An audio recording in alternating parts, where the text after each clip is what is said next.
Hello दोस्तों, good afternoon. आज हम आप लोग को ट्रांसलेशन के बारे में बताते हैं। इसकी कुछ ट्रिक है, उस ट्रिक के माध्यम से हम आपको बताने का प्रयास करते हैं। कुछ हमारे कोचिंग के विद्यार्थी जिसको ट्रांसलेशन में बहुत ज़्यादा परेशानियां हो रही थी, तो उन्होंने हमसे कंप्लेंट की, तो हमने ट्रांसलेशन का ट्रिक बताने का कुछ प्रयास कर रहे हैं। अगर आपकी भी कोई परेशानी हो, कोई समस्या हो, आप जरूर हमको कमेंट में बताएं, हम उसका प्रयास जरूर करेंगे। अगर यदि हमको आता रहेगा तो हम जरूर उसकी ट्रिक अगर आती रहेगी तो हम जरूर बताएंगे।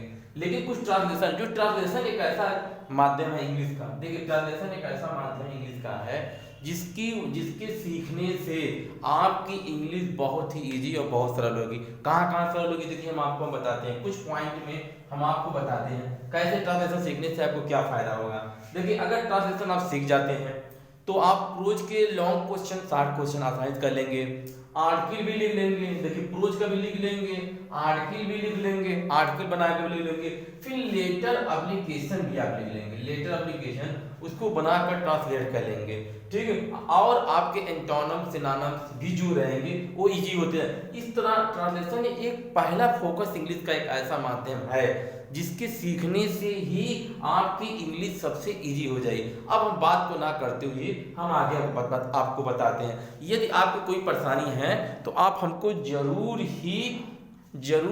कृपया हमको बताएं, ठीक है। केवल आप हमारे चैनल को देखते रहें और लाइक और सब्सक्राइब कमेंट करते रहें। आप हमें सब्सक्राइब करेंगे तो हमें ये मालूम होगा कि आप हमसे संतुष्ट हैं। अगर आप हमसे संतुष्ट नहीं हैं, आपको मेरा वीडियो अच्छा नहीं लग रहा है, तो मत सब्सक्राइब करिए, आपको कोई जबरदस्ती नहीं है। देखिए, बात को आगे ज्यादा नहीं खींचते हुए हम आपको आगे बताते हैं। देखिए, जो ट्रांसलेशन करने की 10 ट्रिक है, वो 10 ट्रिक अगर आप सीख जाते हैं, ये मेरा दावा है, आप जरूर ही इंग्लिश आपको इजी हो जाएगी। लेकिन ये मेरा एक प्रयास है, लेकिन हम आपको एक प्रयास के माध्यम से कुछ सिखाने का प्रयास करते हैं। देखिए, ट्रिक नंबर वन में ट्रांसलेशन में सबसे पहले आपको टेंस आने चाहिए। सबसे पहले टेंस है।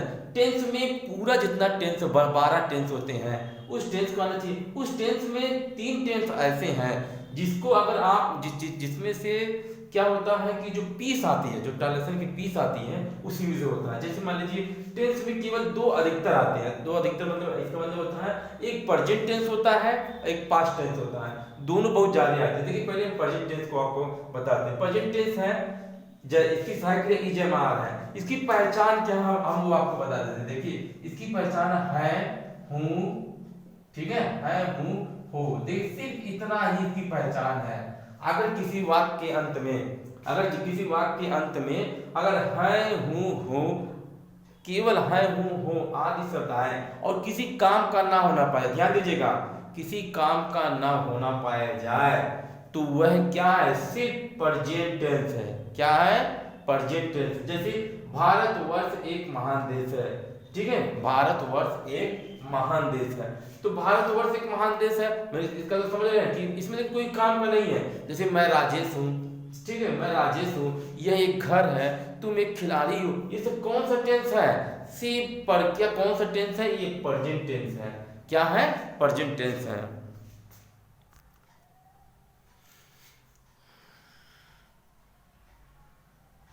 देखिए दोस्तों, तो हमने आपको ये क्या बताया कि जब सिंपल बातें हो, जैसे ये मेरा घर है, तुम एक खिलाड़ी हो, वो मेरा नौकर है, तो जिसमें किसी काम का ना होना पाया जाए, हैं, जिसमें किसी काम का ना होना पाया जाए, तो वह क्या है, आपका क्या है, एक सिर्फ एक आपका है प्रेजेंट टेंस। इस प्रेजेंट टेंस में क्या होता है, उसकी सहायक क्रिया इज एम आर होती है। इज एम आर में देखिए, इसकी पहचान है हूं। अगर है हूं हो आ रहा है तो एक वचन के साथ इज, बहुवचन के साथ आर, आई के साथ एम।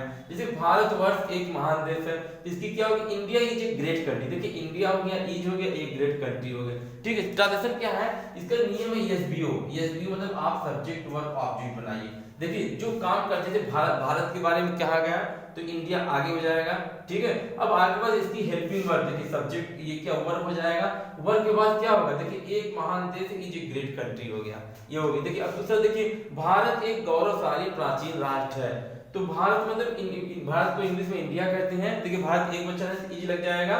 फिर एक गौरवशाली का होता है, देखिए गौरवशाली का डिग्निफाइड, क्या होता है, डिग्निफाइड मतलब गौरवशाली। प्राचीन को एंशिएंट कहते हैं, राष्ट्र को नेशन कहते हैं, ठीक है। तो India is a dignified ancient nation, ठीक है। देखिए तीसरा क्या, यमुना नदी के किनारे स्थित आगरा एक पुराना नगर है। तो आगरा देखिए इसमें किसके बारे में फोकस करिए, आगरा। आगरा कहाँ है, यमुना नदी के किनारे है। तो आगरा कहाँ लगा लीजिए। एंड ओल्ड सिटी, देखिए एक वचन है, आगरा एक है तो एक वचन हो जाएगा। And old city is located, located मतलब क्या, स्थित है। देखिए लोकेटेड मींस स्थित है, कहाँ पर है, ऑन द बैंक ऑफ, देखिए ऑन द बैंक मींस किनारे पर। देखिए किनारे के इंग्लिश में क्या कहते हैं, बैंक कहते हैं। बैंक और किसके किनारे स्थित है, देखिए यमुना नदी के किनारे। तो यमुना नदी को क्या होता है, यमुना नदी क्या हो जाता है, यमुना रिवर हो जाता है। ठीक है, अब हम आगे आपको बताते हैं।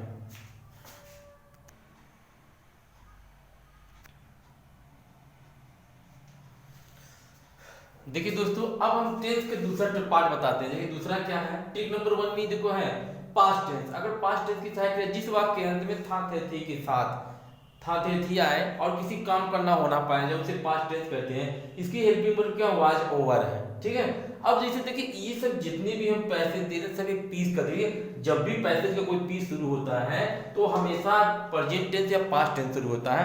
आप किसी भी सीरीज को उठा कर देखें, चाहे विद्या क्वेश्चन बैंक को या राजू सीरीज में या किसी गाइड को उठा के देखेंगे तो हमेशा लाइन इसी से शुरू होती है। इसलिए बता रहे अगर 10 ट्रिक है तो 10 लाइनें होती है, 10 ट्रिक की 10 लाइनें आप याद करेंगे वो आपका जरूर सॉल्व हो जाएगा और इससे आपका long question, short question, letter application article जरूर सॉल्व हो जाएगा। ये मेरा 80% दावा है। 20% ऐसे चीजें जो वर्ड टफ होते हैं जो आपको बस खाली प्रॉब्लम करें, वो भी प्रॉब्लम सॉल्व करने की प्रयास करेंगे। लेकिन पहले आप वीडियो को देखिए, उसके बाद आप देखने के बाद आपको समझ में आएगा कि क्या सही क्या गलत है। जैसे अकबर एक महान राजा था। देखिए था थे थी, देखिए इसी से हमको पता चल गया कि देखिए था थे थी अगर आ रहा है तो हमको ये मालूम हो गया कि ये पास्ट टेंस है। इसकी सहायता एक वचन के साथ वाज, बहुवचन के साथ वल लगाना है। तो अकबर एक राजा था तो हम क्या लगाएंगे, अकबर, AKABAR। देखिए अकबर एक है तो वाज लगा दीजिए, Akbar was a great king. देखिए एक क्या हो गया, ग्रेट किंग हो गया। ठीक है, देखिए ये हमारा क्या हो गया, ये पूरा हो गया। अब दूसरा हमारा देखिए, मुंशी प्रेमचंद एक महान साहित्यकार थे। मुंशी प्रेमचंद क्या थे, एक महान साहित्यकार थे। तो देखिए इसका क्या होगा, देखिए मुंशी प्रेमचंद, मुंशी प्रेमचंद। ठीक है, देखिए एक वचन है, मुंशी प्रेमचंद जी क्या थे, एक ही थे। तो क्या करेंगे, वाज, देखिए महान का ग्रेट होता है, GREAT, ग्रेट। लिटरेरी, ग्रेट क्या हो गया, लिटरेरी, LITER। देखिए लिटरेरी की स्पेलिंग है LITERARY। लिटरेरी क्या थे, एक लिटरेरी क्या थे, राइटर थे, महान साहित्यकार, राइटर ने लेखक, WRITER। देखिए कहीं से भी अगर आप जब भी कोई भी पीस उठाएंगे तो उसको आप पहले ही आपको कहाँ से मिलेगा, हमेशा पास्ट टेंस या प्रेजेंट टेंस से मिलेगा। ट्रिक नंबर 1 देखिए सिर्फ समाप्त हो गई। अब ट्रिक नंबर हम 2 आपको बताते हैं। देखिए अगर आप इसको नोट कर लीजिए, नहीं समझ में आएगा तो हमको फिर बताइएगा। देखिए दोस्तों, ट्रिक नंबर 2 में यह हम आपको बताएंगे पार्टिकल का प्रयोग होगा। ट्रिक नंबर 2 में क्या होगा, पार्टिकल देखिए 3 होते हैं। कौन कौन से होते हैं, प्रेजेंट पार्टिकल, पास्ट पार्टिकल और क्या होते हैं, परफेक्ट पार्टिकल। उसके अलावा एक और है एक्टिव पार्टिकल है, वो अलग से होता है। उन तीनों को अगर आप अगर ये तीनों आपको आता रहेगा तो आप जरूर कर लेंगे। जैसे हम कुछ एक पार्टिकल को बता देते हैं, प्रेजेंट पार्टिकल का, तीनों नहीं बता पाएंगे क्योंकि वीडियो बहुत बड़ा हो रहा है, इसीलिए साथ कट में बता रहे हैं। देखिए पार्टिकल जैसे अगर पार्टिकल में इस तरह का आपको सेंटेंस मिलता है, जैसे वो खाना खाकर, देखिए कर इसमें अगर आ रहा है, कर, अगर आपको कर आ रहा है, कर या करके, ठीक है, कर या करके आ रहा है तो समझ लीजिए इस तरह ये आपका पार्टिकल है। तो उसमें आपको क्या लगाना, ING लगाना, ING प्लस कामा, यानी किस में लगाना, वर्ब के फर्स्ट फॉर्म में ING लगाकर आपको करना। जैसे खाना खा कर, तो आप सबसे पहले किसको लेंगे, इसी को लेंगे। तो खाना खाकर ना, खाना खाने को क्या कहते हैं, ईट। देखिए ईट है, EAT, तो इसी में ING लगा दीजिए, ईटिंग। तो ईटिंग ए फूड, कामा लगा दीजिए। देखिए खाना खाकर, तो पहले इस पे आपका स्ट्रेस जा रहा है। तो खाना खाकर, देखिए ईटिंग ए फूड क्या हो गया, ही स्लेप्ट, क्या हो गया, SLEP। देखिए ही स्लेप्ट। अगर इस तरह का सेंटेंस आता है तो आप पार्टिकल का प्रयोग करेंगे। देखिए ट्रिक नंबर 3 हम आपको बताते हैं। अब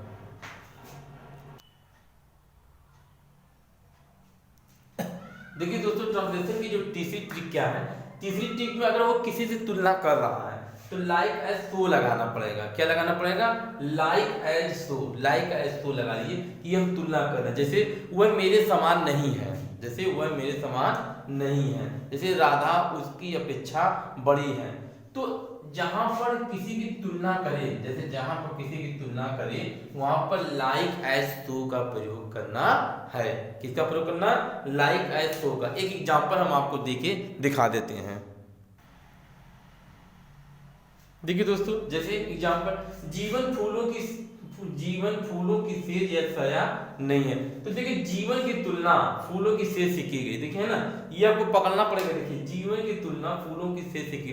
ट्रांसलेशन के पीस में ऐसा रहेगा। देखिए हम आपको बार बार बता रहे हैं। देखिए कैसे लाइफ मतलब जीवन, देखिए वो सब्जेक्ट लाइफ है, लाइफ इज नॉट। देखिए लाइफ इज नॉट, देखिए आपका लाइक आया नहीं, life is not like, like माने तरह। देखिए ए बेड ऑफ रोजेज यानी फूलों की सैया या फूलों की सेज की तरह, यानी जीवन फूलों की सेज या सैया की तरह नहीं होता है। जीवन कैसा होता है? कांटों की सेज की तरह होता है। देखिए ट्रिक नंबर 3 है, अगर आपको सो लगाना, जैसे सो मान, जैसे वह इतना सुंदर, ही सो ब्यूटीफुल, जैसे वह सो कहाँ लगाएंगे? इतना उतना के लिए लेके लगाएंगे। इतना अगर जैसे आएगा तो समझ लीजिए आपको वहां सो लगाना। एज कहाँ लगाना? जैसे के लिए।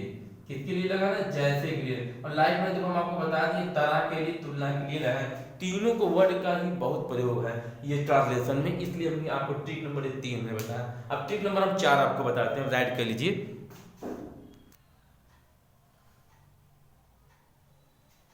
देखिए दोस्तों, ट्रिक नंबर 4 में अगर किसी सेंटेंस के लास्ट में हुआ, हुई, हुए, अगर 3 वर्ड देखिए हुआ, हुई, हुए आते हैं तो ये समझ लीजिए ये पास्ट इंडेफिनिट है। इसमें हमको अब क्या लगाना है? इसमें हमें वर्ब का सेकंड फॉर्म लगाना है। वर्ब का क्या क्या कौन सा फॉर्म लगाना है? V2 मतलब सेकंड फॉर्म लगाना है। ठीक है, इसे ध्यान दीजिएगा। हुआ, हुई, हुए आता है तो हमें क्या लगाना है? पास्ट इंडेफिनिट में लगाना है। जैसे कोई ट्रांसलेशन की चीज हम आपको बता रहे हैं, देखिए ध्यान दीजिएगा। देखिए दोस्तों, तीसरा हुआ, हुई में आता है तो राम को एक लड़का हुआ। देखिए एग्जांपल हम बताते हैं, जैसे राम बिगॉट ए सन। अगर लड़का को ऐसी बात आती है तो आपको बिगॉट के सेकंड फॉर्म लगाना है, बिगॉटेन, तो राम बिगॉट ए सन। देखिए ट्रिक नंबर 4 हो गए। वैसे पास्ट इंडेफिनिट में बहुत ज्यादा आता है, पास्ट इंडेफिनिट टेंस का बहुत ज्यादा प्रयोग रहेगा। ठीक है, देखिए आगे बताते हैं।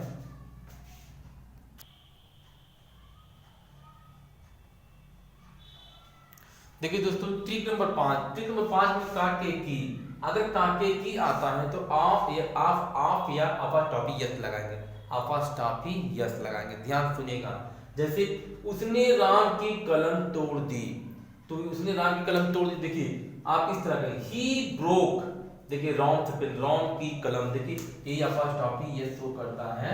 राम की का के की के लिए अपास्ट्रॉफी यस लगाइए। जैसे अगर आप ऑफ लगाना चाहते हैं, इसी को उल्टा कर दिए, ए पेन ऑफ राम। देखिए ए पेन ऑफ राम, देखिए ए पेन ऑफ राम ना, ए पेन ऑफ राम देखिए वाज ब्रोकन बाय हिम। देखिए इस तरह आपको एक करना होगा। देखिए ट्रिक नंबर 6 में ये बताता है कि पास है, अगर पास है, पास क्या पास है, पास हूं या पास हो, तीनों वर्ड है हो आता है तो आप हैज या हैव का प्रयोग करिएगा। किसका प्रयोग करिए? हैज। वर्ब का थर्ड फॉर्म मत लगाइए। देखिए अलग चीज, एक ट्रिक अलग है, वो टेंस है, ये टेंस नहीं है, ध्यान दीजिएगा। पास के लिए हैज है लगाइए। जैसे उसके पास एक कलम है तो he has a pen, he has a pen. अगर यहीं पे पास था या पास थी, पास थे आता, 3 वर्ड देखिए था से थी तो हैड लगा। जैसे है की जगह अगर आप इसे यहाँ है की जगह हम अगर थी लगा देते हैं, क्या लगा देते हैं, तो देखिए एक चीज बदल जाएगा, बस खाली एक चीज बदलेगा। यहाँ थी लगा तो यहाँ हैड लग गया।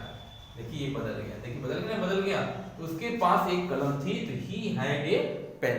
देखिए अब आगे हम आपको बताते हैं ट्रिक नंबर 7। ट्रिक नंबर 7 में हम ये ध्यान देते हैं कि जो भी कोई भी वाक्य में सबसे पहले देखिए हमेशा सब्जेक्ट को ढूंढते हैं। किसी वाक्य में हमेशा सब्जेक्ट को ढूंढते हैं कि किसके बारे में कहा जा रहा है। सब्जेक्ट क्या होता है ये ध्यान दीजिए।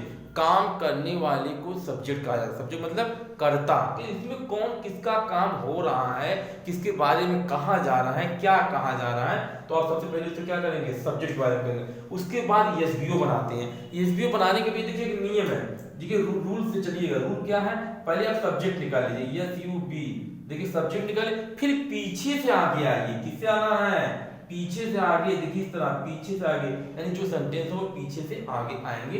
ये ट्रिक नंबर 7 है। ट्रिक नंबर हम 8 और 9 10 बताते हैं इसके बाद।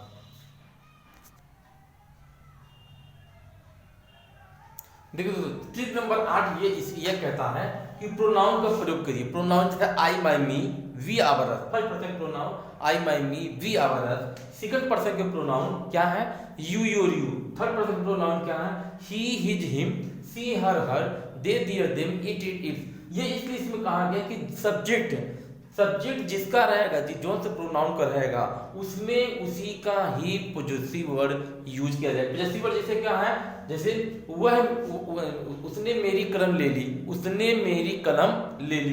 तो उसने मेरी कलम, देखिए सब्जेक्ट इसमें क्या, उसने का ही होता, तो ही है तो हिज लगेगा। देखिए ना, जैसे तो यही चीज को ध्यान देना, मैंने अपनी किताब पढ़ी, तो मैंने अपनी किताब पढ़ी, तो मैंने को क्या होता है, देखिए मैंने का क्या होता है, मैंने को होता आई, तो आई है तो आपको क्या लगेगा, मैंने अपनी के लिए, देखिए क्या लगेगा, माई लगेगा। ये चीज ध्यान दी, इसलिए इसमें प्रोनाउन का बहुत जरूरी याद है। देखिए ट्रिक नंबर 9 क्या करता है कि डब्ल्यू क्वेश्चन पर बहुत फोकस करना है। डब्ल्यू क्वेश्चन, देखिए डब्ल्यू क्वेश्चन के दो का है। एक तो क्वेश्चन आपको बताएगा, क्वेश्चन मार्क वाला रहेगा कि किसने राम की कलम तोड़ी, वह कौन है, कि वह कहाँ रहता है, तो डब्ल्यू क्वेश्चन के प्रयोग। ये डब्ल्यू वर्ड आपका रिलेशन में काम करेगा। किसका काम करेगा, संबंध बताने का काम करेगा, रिलेशन। ये संबंध बताएगा, क्या बताएगा, संबंध। जैसे जब संबंध बताएगा तो वो जो डब्ल्यू क्वेश्चन जो हम आगे पहले लिखते थे वो बीच में हो जाएगा। ठीक है, अब हम सेंटेंस के माध्यम से भी करके हम आपको दिखाते हैं। देखिए ट्रिक नंबर 10 क्या करता है, अगर उसका उसकी रहे तो ही लगा दीजिए। मायने के लिए, देखिए मायने के लिए हमने बताया कि आई लगा दीजिए। देखिए अगर कोई बड़ा वाक्य, देखिए ट्रिक नंबर 10 से एकदम ये समाप्त हो रहा है, इसी पे बहुत ज्यादा फोकस करना है। देखिए बड़ा वाक्य को उसके दो भाग में कर दीजिए, कामा बाई कामा लगाए करना है। देखिए तीसरा नंबर पर वर्ड मीनिंग जो कठिन है, देखिए वर्ड मीनिंग जो कठिन है उस पर बहुत ध्यान देना है, क्योंकि ट्रांसलेशन नहीं तो नहीं हो पाएगा। फिर ट्रिक नंबर 10 का जो डी पार्ट है, देखिए उसमें नरेशन भी आता है, एक्टिव पैसिव भी आता है, और इसके अलावा भी एक आता है, और क्या आता है, देखिए आपका क्या आता है, मॉडल वर्ब आएगा। क्या आ जाएगा, देखिए मॉडल वर्ब क्या आएगा, एक हम देखो लिख के समाप्त कर देते हैं, मॉडल वर्ब। ठीक है, मॉडल वर्ब क्या है, जैसे चाहिए है नंबर, देखिए आप जैसे हम मॉडल वर्ब में आपको हम ये बताते हैं। देखिए चाहिए के लिए जैसे मस्ट लगाएंगे। देखिए जैसे चाहिए है तो चाहिए के लिए क्या लगाएंगे, मस्ट का प्रयोग करिए। किसका प्रयोग करेंगे, मस्ट। अगर सकती है सकता है के लिए कैन लगाइए, जैसे सकता है, सकती है, सकते हो। अगर सकता था आए, जैसे सकता था आए, ठीक है, तो आप कुल लगाइए। क्या लगाएंगे, कुल लगाइए। तो इसी तरह आपको मॉडल वर्ग, इसको क्या बोलते हैं, ध्यान दीजिएगा। ये जो मॉडल वर्ग 10 होते हैं, उस 10 को बोलते हैं मॉडल वर्ग, MOD मॉडल वर्ग होते हैं, जो 10 से बहुत अलग। देखिए मॉडल वर्ग हमने ये लिखा है, ये मॉडल वर्ग, तो ये इसका प्रयोग होगा। अब इसके बाद देखिए अगर आपको इतनी चीजें अगर आपको आती है तो आप translation, long question, short question, कोई भी चीज है आप कर लेंगे। ठीक है, देखिए वीडियो बहुत बड़ा हो रहा है, इसलिए हम आपको क्या कर रहे हैं, देखिए इसलिए हम आपको इसका अगला पार्ट, ठीक है, इसको हम तो मिटा रहे हैं, इसलिए इसका अगला पार्ट दूसरे भाग में आपको बताते हैं। ऐसे ही आप हमारे साथ बने रहिए, हम आपको नई नई चीजें आपको हम बताते हैं। देखिए पार्ट नंबर 1 था, अब पार्ट नंबर 2 बताते हैं। ठीक है, इस पार्ट को आप ध्यान से पहले इसको अच्छी तरह कॉपी पे लिख लीजिए। देखिए ये पार्ट नंबर 1 हमारा क्या था, ये पार्ट नंबर क्या था, फर्स्ट था। ठीक है, पार्ट नंबर फर्स्ट था। अब पार्ट नंबर सेकंड को हम अगली वीडियो में आपको बताते हैं। ठीक है, अगर आपको अच्छा लगे तो जरूर आप सब्सक्राइब कर दीजिएगा, मुझे कोई बात नहीं। Thank for watching my this video.